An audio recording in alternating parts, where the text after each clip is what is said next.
आदाब, मैं हूं मोहम्मद साद और आप देख रहे हैं न्यूज़ मैक्स। और इस वक्त हमारे साथ मौजूद है शहजाद पूनेवाला और इनसे हम बात करेंगे कि जो मासूका कानून का ड्राफ्ट जो इस वक्त आप लोगों ने अभी पास किया है और अपना प्रस्ताव रखा है, तो क्या उम्मीद रखते हैं आप लोग सरकार से? देखिए, हम तो यही उम्मीद करते हैं कि जब लोकतंत्र में लोग अपनी सरकार से गुजारिश करते हैं किसी भी चीज़ का, चाहे वो कानून हो, चाहे वो सामाजिक सुधार के लिए कुछ हो या कोई और चीज़ हो, तो सरकार उनकी बात को सुनेगी। क्योंकि असल लोकतंत्र तो वही होता है जहाँ पे मन की बात नहीं होती, जन की बात होती है। तो जन की बात अगर होगी तो प्रधानमंत्री जी तुरंत मासूका को लागू करवाएंगे और हमारे लोकतंत्र को भीड़तंत्र से बनने से रोकेंगे।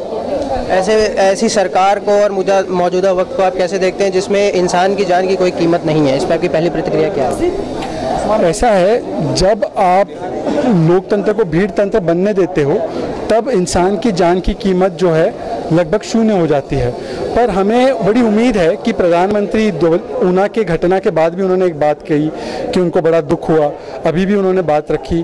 तो हम प्रधानमंत्री से निवेदन करेंगे कि आप बाहर हो देश के, तो हमने आपका काम आधा से ज़्यादा काम ख़त्म कर दिया। हमने कानून की एक ड्राफ्ट जो है आपके सामने रखी है, इसमें आप अगर चेंजेस करना चाहो तो हमें बुलाइए।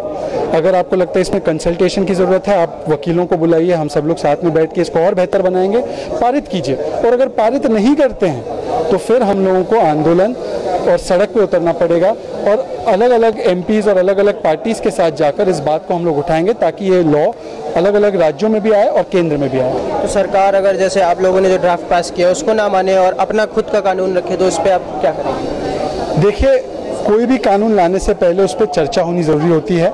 तो मुझे उम्मीद है सरकार एक चर्चा की शुरुआत तो करेगी, कम से कम ये मानेगी तो कि इस पे कानून की ज़रूरत है। ये खुद में एक बहुत बड़ी शुरुआत हो जाएगी अगर सरकार ये मानेगी कि मॉब लिंचिंग के लिए एक अलग कानून की ज़रूरत है।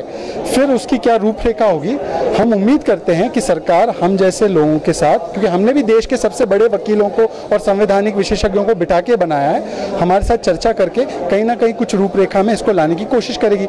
वरना संसद अगर बात नहीं सुनेगी तो जनता को सड़क पे उतरना पड़ेगा। शुक्रिया। तो इसी के साथ साथ जैसे कि आपने देखा कि शहजाद पूनेवाला साहब ने जो तमाम बातें मासूका कानून को लेकर अपने ओपिनियन और राय रखी, तो अब देखना है कि सरकार का इस पे क्या रवैया रहता है और इन तमाम बातों को कैसे आगे अमल में लाया जाता है। तो इसी के साथ साथ देखते रहिए न्यूज़ मैक्स।